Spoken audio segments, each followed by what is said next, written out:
Kembali lagi bersama saya di YouTube channel Fisik Guru. Kali ini saya akan membahas tentang momentum, impuls, dan tumbukan. Let's go!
Pada video sebelumnya, pembahasan mengenai hukum Newton dan hukum kekekalan energi telah kita pelajari. Kita mempelajari situasi yang sulit dianalisis menggunakan hukum-hukum Newton.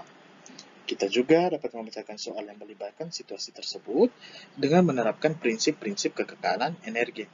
Nah, pada situasi lain seperti pada ilustrasi yang saya tampilkan ini, bahwa seorang pemanah bermassa 60 kg berdiri di atas permukaan es yang licin dan menembakkan anak panah bermassa 0,030 kg secara horizontal atau searah sumbu X pada kelajuan 50 meter per sekon.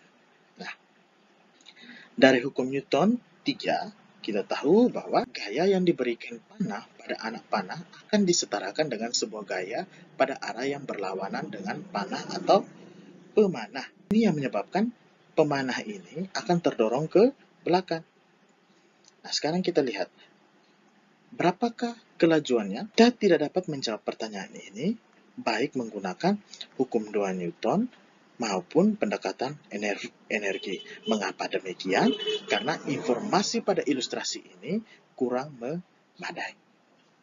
Dengan beberapa teknik yang telah kita pelajari, kita dapat memecahkan soal ini, namun alangkah lebih baiknya kita memecahkan soal ini agar lebih mudah, maka saya akan perkenalkan suatu besaran baru yang menggambarkan gerak, yaitu momentum linier. Sekarang kita kembali kepada kasus pertama, bagaimana menyelesaikannya dengan menggunakan metode baru, yaitu hukum kekekalan momentum.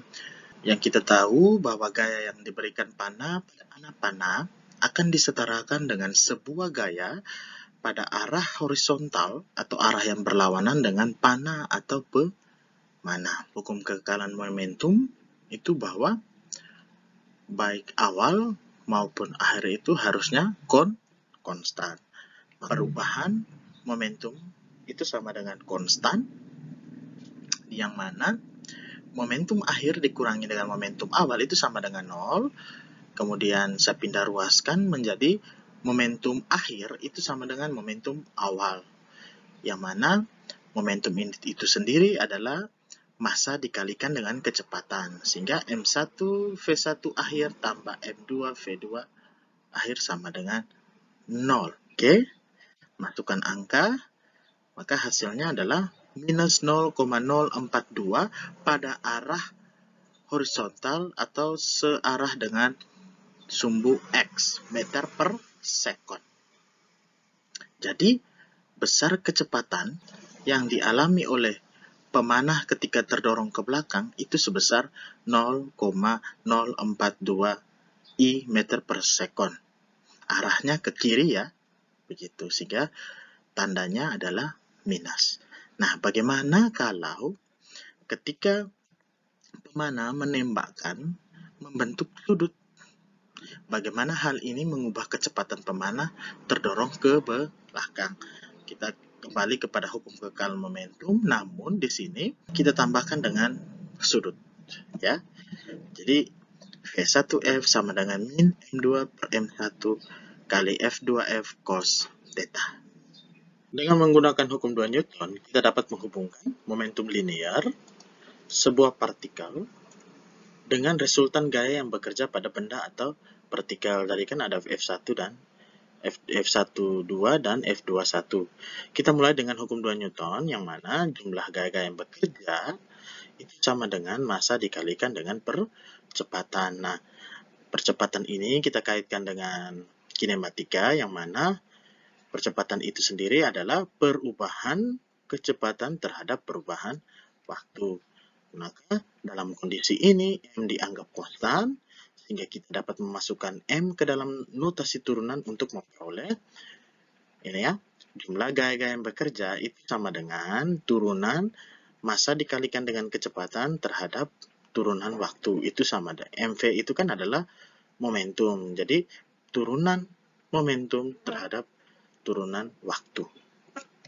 Sehingga kita memperoleh berdasarkan hukum 2 Newton untuk sebuah partikel itu menunjukkan bahwa laju perubahan momentum linear dalam sebuah partikel itu sama dengan jumlah gaya yang bekerja pada partikel.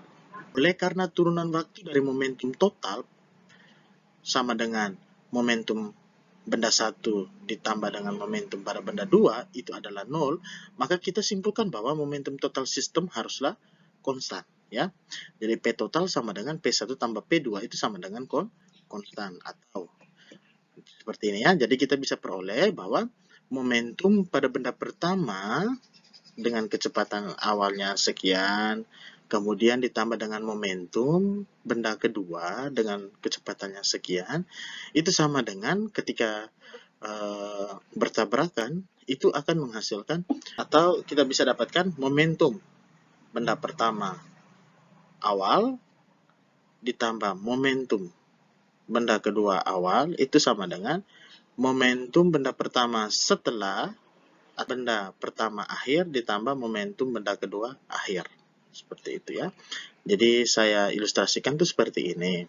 Jadi misalnya dua buah kendaraan, misalnya mobil dan mobil, kemudian dengan kelajuannya masing-masing. Kemudian pada arah yang berlawanan ketika terjadi tabrakan, maka ada yang terpental maupun ada yang tabrak kemudian langsung diam di tempat. Nah, jadi kita akan hitung awalnya seperti apa dan setelah bertabrakan itu momentumnya bagaimana antara kedua kendaraan tersebut. Nah, persamaan momentum sebelumnya tadi, yang mana P1I ditambah P2I, I itu inisial ya, sama dengan P1F tambah P2F. F di sini adalah finish. Jadi ini awal, ini akhir. Nah, persamaan ini yang kita sebut sebagai hukum kekekalan momentum linear. Ingat, ini adalah hukum kekekalan momentum linear dengan massanya konstan. Yang berubah adalah kecepatan dengan sistemnya adalah sistem terisolasi. Ya, kalau P ini kan momentum. Jadi momentum itu kan M dikali V. Ya. Sekarang kita lihat, jadi hukum kekekalan momentum, kapanpun dua partikel atau benda atau objek atau lebih dalam suatu sistem yang terisolasi saling berinteraksi, maka momentum total sistem tersebut adalah konstan. Artinya bahwa momentum total suatu sistem yang terisolasi setiap saatnya sama dengan momentum awalnya. Di sini saya sudah menyiapkan satu contoh soal. Mari kita lihat ilustrasinya seperti apa. Bola A bermassa 600 gram dalam keadaan diam. Ditumbuk oleh bola B bermassa 400 gram yang bergerak dengan laju 10 meter per sekon. Setelah tumbukan, kelajuan bola B menjadi 5 meter per sekon, searah dengan arah bola semula. Tentukan kelajuan bola A sesaat setelah ditumbuk bola B. Jadi seperti ini ilustrasinya, iya. Kemudian bola setelah tumbukan, kelajuan bola B mengikuti arah kelajuan bola A. Ya. Nah, kita gunakan hukum kekekalan momentum, kita masukkan seperti ini.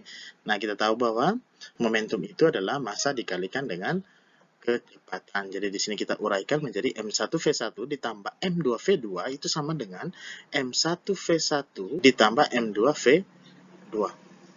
Jadi kita masukkan angkanya, di sini adalah 600 gram, kita ubah menjadi kilogram, 0,6 gram. Dikalikan dengan kecepatan awalnya kan bola A kan diam, jadi 0. Kemudian benda kedua yang bergerak dengan massa 0,4 dikalikan dengan kecepatannya berapa? Kelajuannya berapa? 10 meter per second. Kita jumlahkan. Di ruas kanan juga sama, ya, sama. Yang ditanyakan adalah tentukan kelajuan bola A sesaat setelah ditumbuk bola B. Jadi kita jumlahkan 4 kurang 2 sama dengan 0,6 V1 aksen. Nah, ini yang kita mau cari kecepatannya. Maka kalkulasikan menjadi, oh ternyata V1 aksennya sebesar 3,3 meter per second. Seperti itu, ya. Jadi gampang saja, mudah saja. Ya, kita lanjutkan dengan besaran berikut. Tadi sebelumnya adalah momentum dan sekarang adalah impuls. Nah, menurut hukum 2 Newton, momentum sebuah partikel atau objek atau benda berubah apabila sebuah gaya bekerja pada partikel atau benda tersebut. Mari kita asumsikan bahwa gaya F bekerja pada sebuah partikel atau benda atau objek dan hanya F tersebut berubah terhadap waktu. Nah, kita lihat. Jadi kita menggunakan hukum 2 Newton, kita kalkulasikan menjadi gaya adalah laju perubahan momentum, ya kan? Jadi gaya itu adalah laju perubahan momentum. Sehingga kita peroleh F delta T itu sama dengan delta P.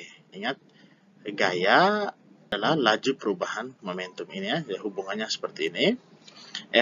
F kali delta T sama dengan delta P. F adalah gaya, delta T adalah perubahan waktu, delta P adalah perubahan momentum. Jadi misalnya kita mendorong bola bowling, ya kalau bisa kita buka YouTube atau ada pertandingan bowling itu, artinya kita akan memberikan gaya dorong pada bola tersebut, menyebabkan bola tersebut memiliki percepatan.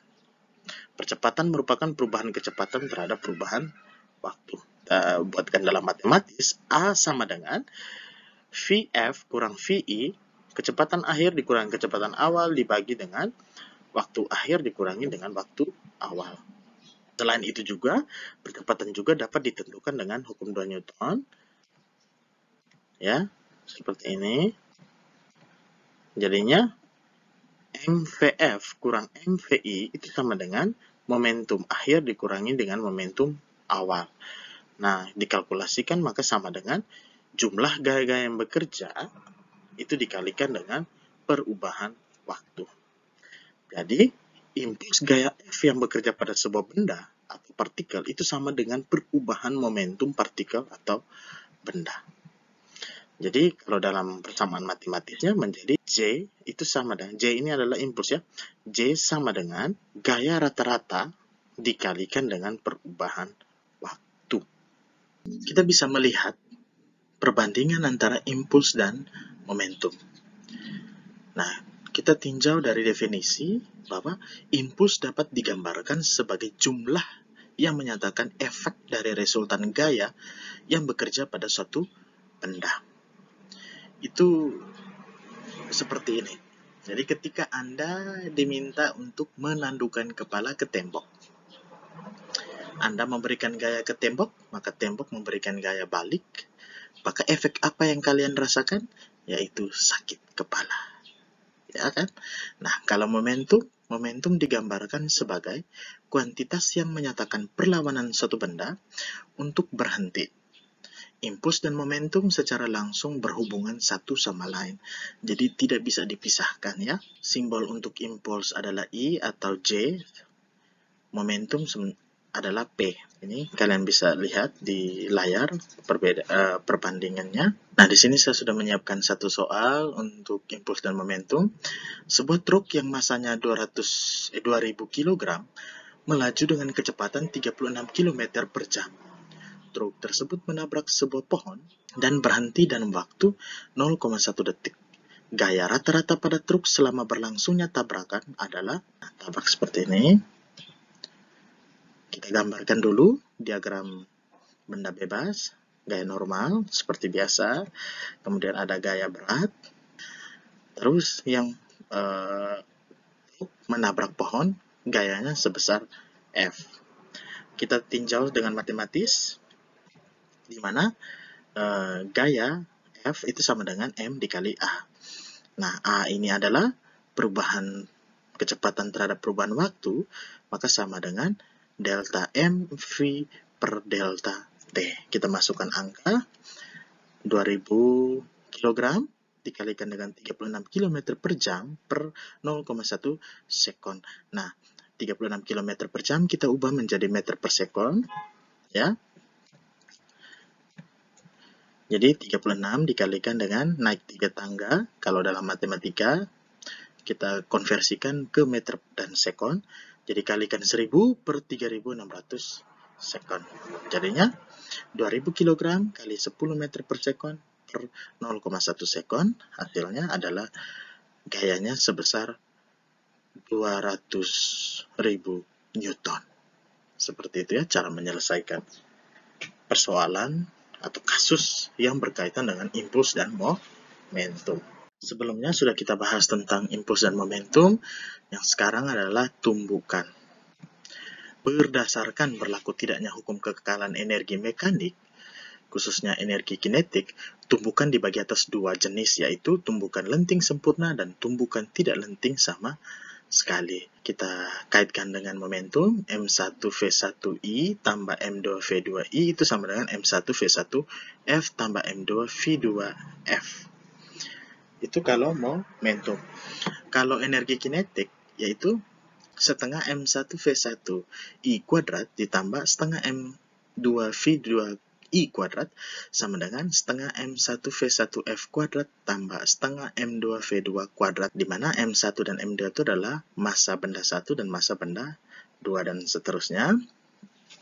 Terus kita lihat, kita kalkulasikan, kaitkan antara momentum dan energi kinetik jadi seperti ini ya. Jadi kita lihat, sebelum tumbukan seperti ini misalnya, jika terjadi tumbukan maka M1 bergerak ke kiri, M2-nya bergerak ke kanan. Itu berlaku persamaan V1I kurang V2I sama dengan min F1F kurang V2F. Nah, ini yang kita sebut sebagai tumbukan lenting sempurna. Jadi ketika masing-masing mempunyai kecepatan dengan massa berbeda, ketika terjadi tumbukan, maka kedua benda berbalik arah. Sekarang kita lihat bagaimana tumbukan tidak lenting sempurna. Itu akan berlaku M1V1I tambah M2V2I sama dengan M1 tambah M2VF. Dengan keterangan bisa dilihat. Nah, saya ilustrasikan seperti ini. Ketika ada dua benda bermassa M1 dan M2 dengan kecepatan V1I dan V2I, maka setelah tumbukan keduanya akan menyatu. Nah, ini yang disebut sebagai tumbukan tidak lenting sempurna. Untuk persamaan matematisnya kalian gunakan ini, ya. Sehingga untuk pembahasan mengenai momentum, impuls, dan tumbukan sampai di sini. Untuk contoh soal atau pembahasan soal akan menyusul pada video selanjutnya.